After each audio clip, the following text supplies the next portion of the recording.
Tonight, we're live from the Vatican ahead of a historic concert hosted by Pope Leo.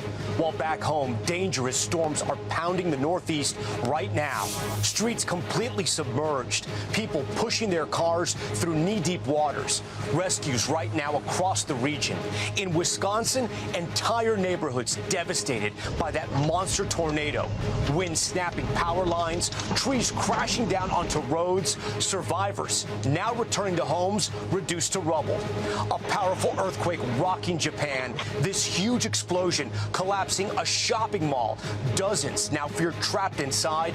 Rescuers racing to reach them. The close call over Atlanta's airport. 2 Delta flights dangerously close. You'll hear what one pilot said over the radio. President Trump's emotional tribute for Senator Lindsey Graham, and what happened behind closed doors today with the leaders of Israel and Ukraine. Life without parole the moment this school shooter was sentenced after courtroom testimony that gripped the nation. Thousands more evacuated in France as wildfires close in on new tourist spots. France's president calling it the country's biggest threat since World War II. New video of the last time a North Carolina mother was seen before vanishing in the Caribbean, what those final moments show. This home crushing a car on a highway, how it ended up on top while being trailered to a new location.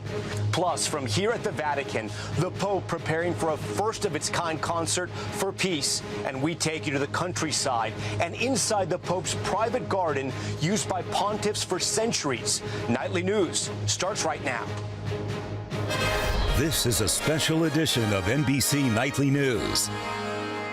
Reporting tonight from the Vatican, here is Tom Llamas.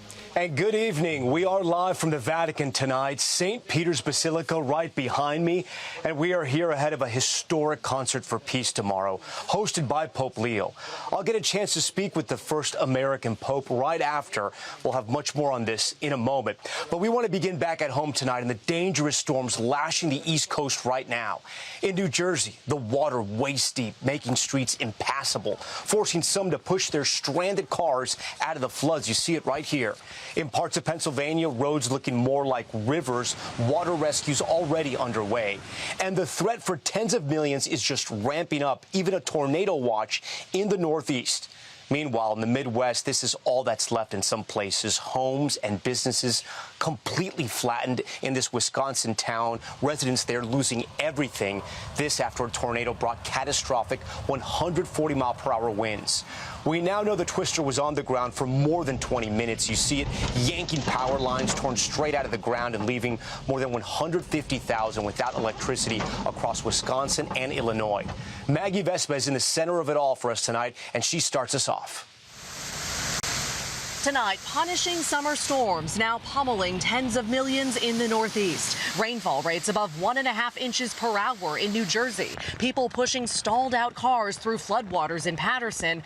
High water rescues underway in central Pennsylvania. First responders bringing people and their pets to safety. And tonight, we're learning about the power of that twister that tore through the Appleton, Wisconsin area southwest of Green Bay. You see it there, toppling those utility lines. It was an EF3 with winds up to 140 miles per hour, nearly a mile wide. It was on the ground for more than 12 miles. Bob Wolfel's wife, Jean, among the survivors. She was inside this silver truck when the tornado tore through, the twister throwing and flipping it roughly 100 yards.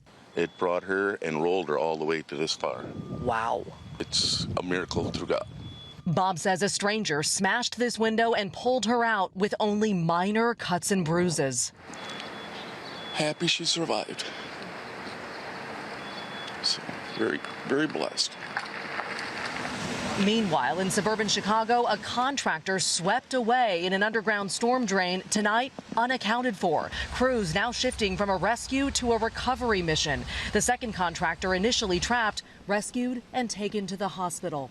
And with that, Maggie Vespa joins us now live from Wisconsin, and we can see that tornado damage everywhere you look.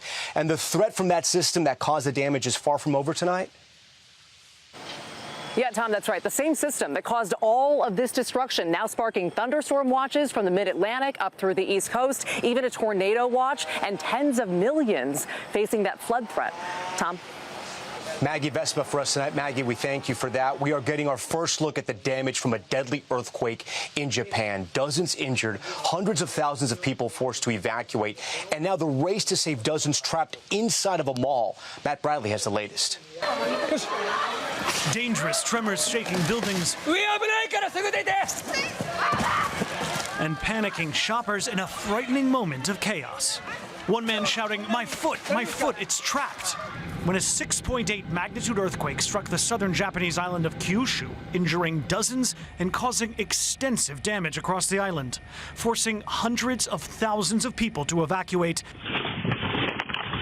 wrecking homes and buckling highways, even breaking this bridge, part of the 400-year-old Kumamoto castle, crumbling. One witness describing how. "It didn't fall down piece by piece," he said. "It came crashing down all at once." This footage appears to show the moment of a blast at a shopping center, part of the building collapsing. Local fire officials say an explosion had been heard and an unknown number of people were trapped inside. At least 4 people were taken to the hospital as authorities now race to rescue more. Police told Japanese media that multiple people had died and some 20 to 30 mall employees cannot be reached.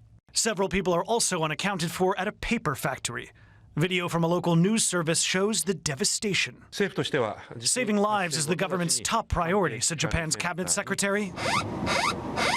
Earthquakes here are often followed by violent aftershocks. As tonight, authorities alert the public to remain vigilant. Matt Bradley, NBC News. And we're following developing news back at home as well. A close call that set off alarms over the world's busiest airport. A Delta flight was taking off from Atlanta when it crossed in front of an arriving Delta flight. That plane was completing a go-around because of a third aircraft was slow to exit a runway below.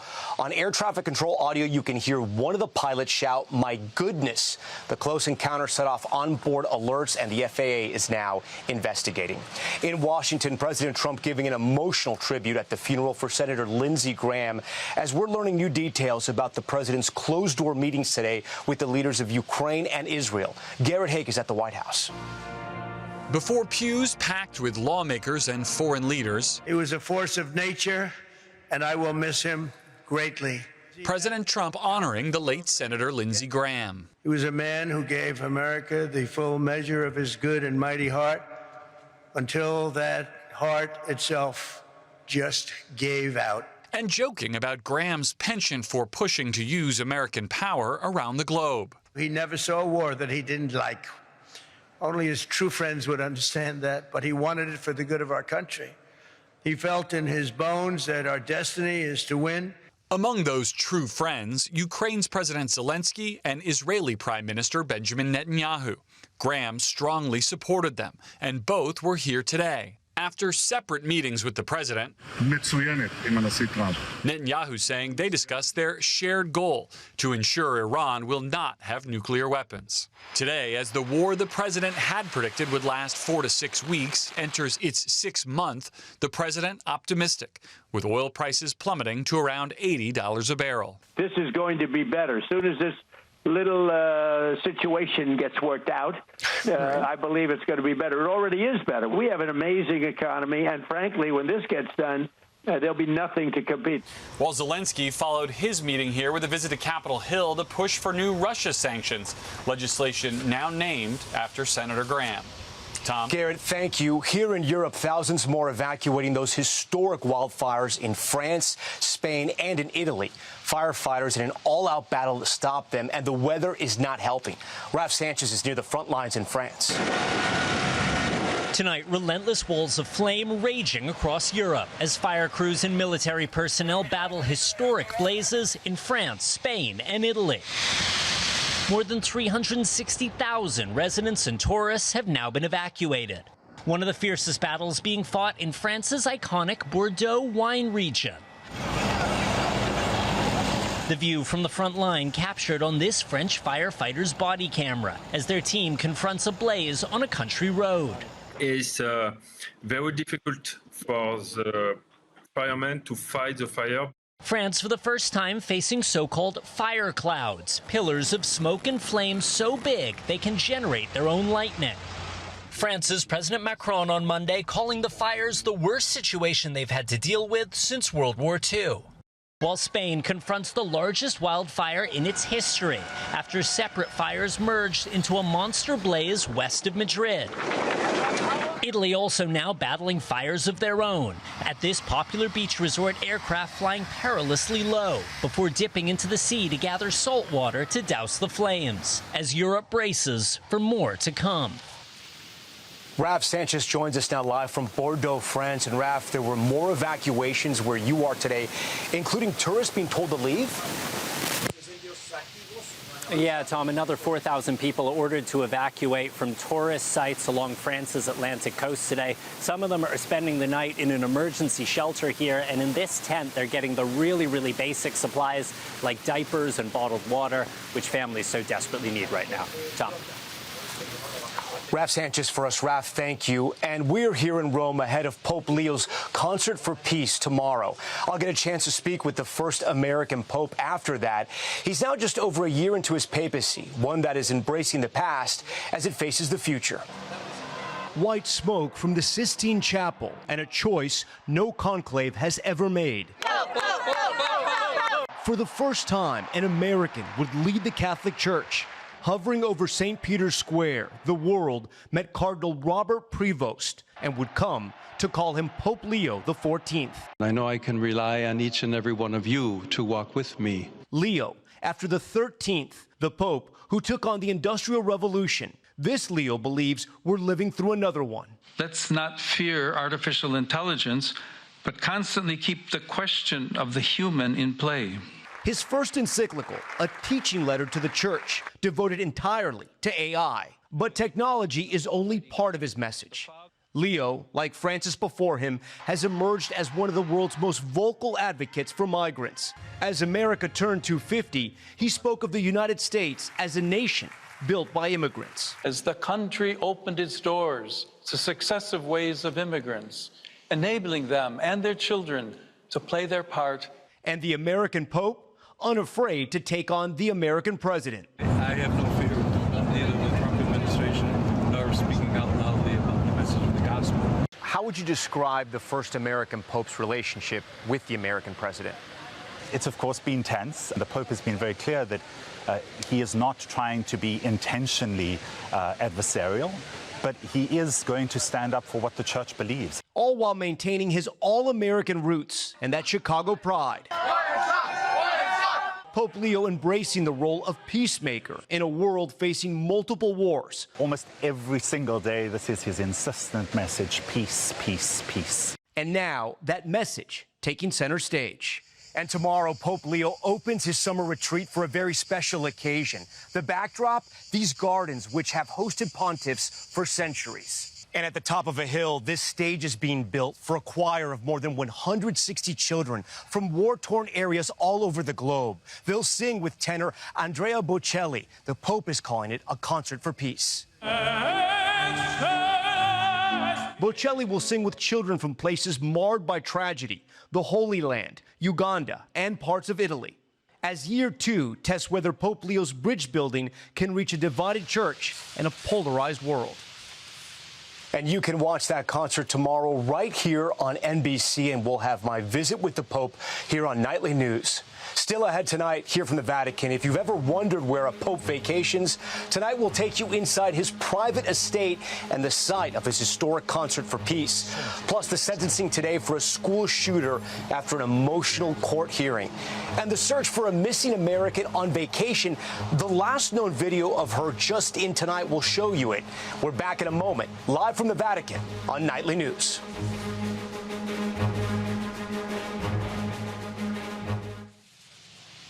We're back now with the new video in the search for an American woman who has gone missing in the Caribbean. Her family pleading for help in finding her. Jesse Kirsch now with that new footage. Tonight, our first look at Liz Waddell in Grenada right before she vanished. The 43-year-old American's family releasing this surveillance footage, saying it shows Waddell at her Caribbean Airbnb last Wednesday. Watch the North Carolina mother walk near the shoreline around 11:44 a.m. She heads toward the jetty, splashing into the water at 11:47 a.m. At 11:50, a small boat floats by. Soon after, Waddell's family says you can see her friend adjust a beach chair before roughly 10 minutes pass, and on the other side of the screen, Waddell starts swimming away through the bay's roughly 5-foot deep water. Island police say there's no video showing Waddell returning to land. We remain hopeful, very hopeful, that she is somewhere on the island, alive and safe. I'm Liz Waddell. Waddell, who posts on social media about her physical therapy work, is described as 5 feet tall with a medium build. Police say she'd been on the island almost 2 weeks when she disappeared. My wife is a loving, free-spirited person. Her husband, Kalen, flew to Grenada after she vanished, today writing, he did this swim yesterday. It is easy. There are lots of rocks you can stop at if you need. Waddell's husband adding, I am heartbroken. Please continue to send love. And according to Waddell's husband, she was swimming in blue and white striped shorts and an orange top. He also says she did not have her wallet or her shoes. Tom? Jesse Kirsch for us tonight. When we return, the video that's hard to believe, the home that crushed a car while it was being transported on the highway, as we return with our special coverage from the Vatican.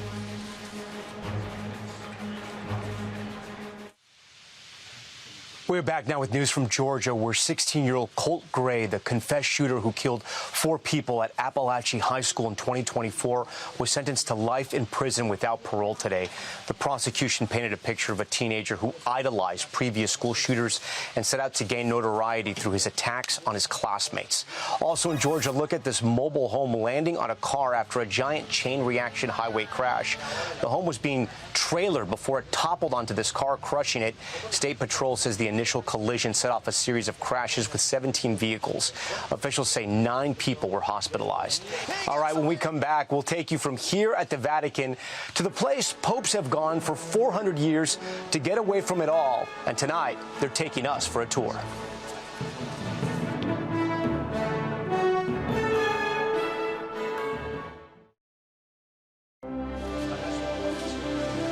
We're back now with a look at the crowds flocking to the Trevi Fountain in Rome.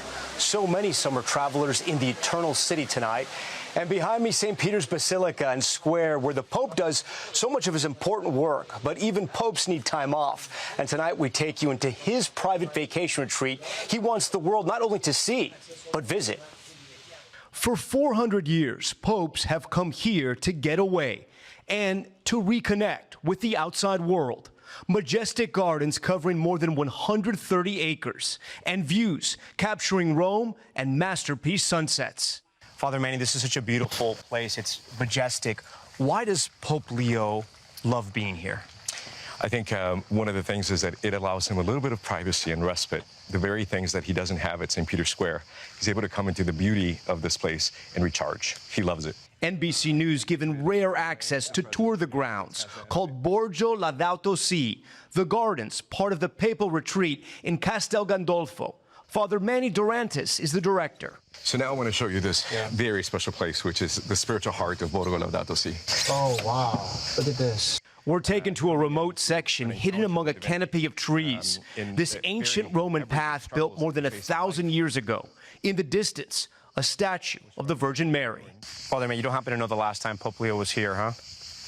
Just yesterday. It's a place where popes have come to pray and make some of their biggest decisions. And it is here where they come, and in the context of nature to try to hear God's voice, to be led, in order to lead the global church in being that witness to the world. The papal retreat is a place that popes have also hosted some of the world's biggest leaders. Pope John Paul II meeting with President Bush, Pope Francis meeting with Pope Benedict just after being elected, and Pope Leo bringing Ukraine's president to discuss the war. The gardens opened to the public by Pope Francis, who wanted the world to see and experience what he and those that came before him had witnessed. This type of beauty is only the result of collaboration between God, nature, and the human mind and the human hand. God, the God that we Christians believe in, chose not to do this by himself. Nature cannot do this by herself, and we can't do this by ourselves. And we thank Father Manny for that very special tour. That's Nightly News for this Tuesday. Join us tomorrow for Pope Leo's Concert for Peace, which you can only see on NBC and Telemundo. I'll then speak with Pope Leo, now in his second year leading the church, and we'll have that right here on Nightly News. I'm Tom Llamas, reporting tonight from the Vatican. Thanks so much for watching. Tonight and always, we're here for you. Good night.